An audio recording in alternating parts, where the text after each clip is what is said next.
there may be some in the room tonight who are like me, who for years have felt that maybe what you're supposed to do is to run for office.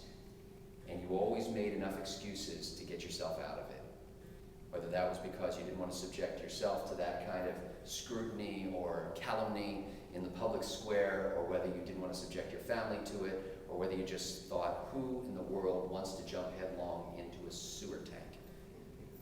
And I made all those same excuses for myself for a long time. And finally it got to the point where I said, you know what? I'll bet I'm just like everybody else. And I'll bet there's a lot of people out there who are not career politicians who would step up to public service if they saw just a few of us doing it and willing to take that shot. And so in a way, I was hoping to be a bit of a trailblazer here. And I've already heard from some people, even in this brief period of time, who have said that they have gotten more excited and more involved, and maybe you're thinking about running for office because of this. If you're one of those kind of people, I don't care if you hear nothing else tonight, it's worth it. It's horrible, but it's worth it.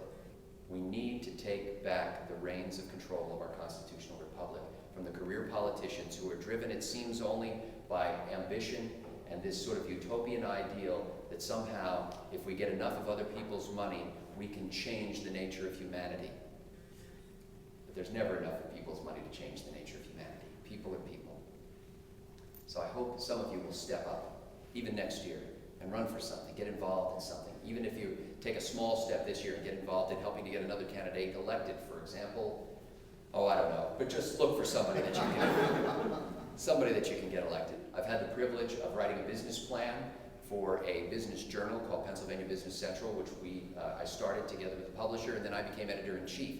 And we ran this monthly business journal that covered all that was happening in the business community in the Lehigh County area in central Pennsylvania. So I had a lot of opportunity to sit down with business people and find out what it's like to be them.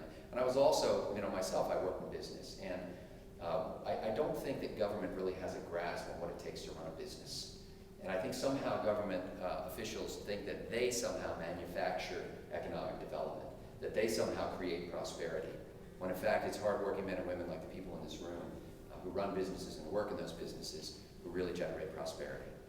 And I hope to bring some of that experience to being Lehigh County Executive. Anytime somebody asks me, how is it possible that you can be Lehigh County Executive, you have no political experience? I don't think it's a lack of political experience that is what's gotten our country into the condition that it's in now, or gotten our county into the condition. We get a lot of experienced people. I think it's a lot of lack of conviction. I think it's a lack of principles. I think it's a lack of courage, a lack of spine for people to say, you know what? No, we're not going to do that, because we took that money from people. They didn't offer it to us and say, go do that special thing. And so we need to get government back to its basic responsibilities and get it out of the business of trying to improve our quality of life. We will improve our quality of life, thank you very much. We can do that for ourselves. We've been doing it for hundreds of years in this country.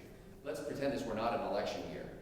I've actually said to reporters from the Morning Call who have yet to get an interest in covering any kind of a race for county executive, and I said, look, don't even write about me. Write about this. Write about this budget. Pretend I'm not running for office. Go ask the county executive, what are you going to do in 2011? I asked that at a public meeting the other night of his director of administration. I was stonewalled. He told me it was a political question. You think that's a political question? It sounded like a fiscal question to me. It sounded like the kind of question that a 75-year-old woman who's living in a home that she's had for the last 40 years and whose husband has passed away and is wondering how she's going to make it from week to week, from month to month right now. It sounds like the kind of question that she would have in 2011 if her taxes were to go up. Where does she get that money from? She can't peel a piece of siding off the house and mail it into the county in payment for her taxes. A home is not a liquid asset. We need to have a lot more respect for these people who are paying the bills. And so we've gotten ourselves into this situation. If you had any sense at all, Scott Ott, you would not run for office this year, because you know what I'm going to have to do. I'm going to be the bad guy one way or the other. But sometimes the only way to be the good guy is to be the bad guy. Now, I know that this may seem a little simplistic. I'm going to do a little economics lesson here to show you what we can do to correct this problem. And I think we still have a marker up here. Can everybody see this chart here? Okay. Spending, that's revenue. Here's what we do.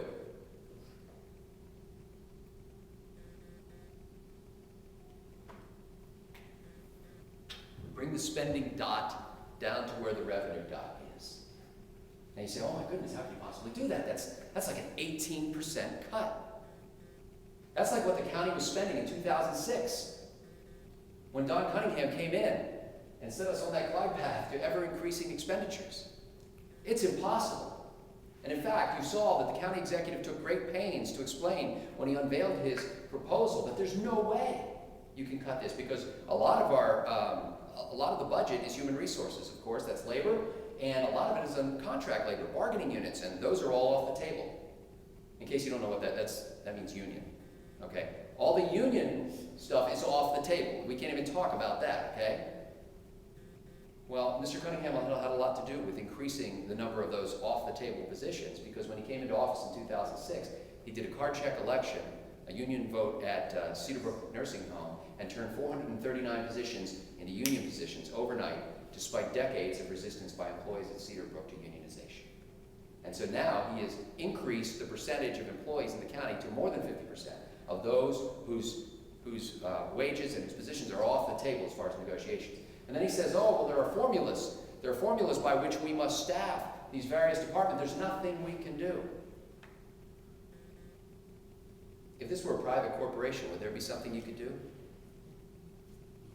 Some of you work for private corporations that had to find something to do, don't you? I mean, if you're running a small business, is there something you can do? Yeah. Is it a nice thing to do? Is it a pleasant thing to do? Is it something you want to do? No. It's awful. It's horrible to have to cut a budget by 18%. But what's the alternative? There's a 75-year-old woman living by herself in a home in a maze somewhere who may lose her house because we don't have the guts to create some sacrifice in government so that the people of the community don't have to sacrifice even more than they already have. Now, I will tell you that not even my friends on the county commissioner board think that can be done. And I don't know if it can be done all in 1 year. I just know it has to be done. We must reduce expenses to the level of revenues without increasing taxes on the people of Lehigh County.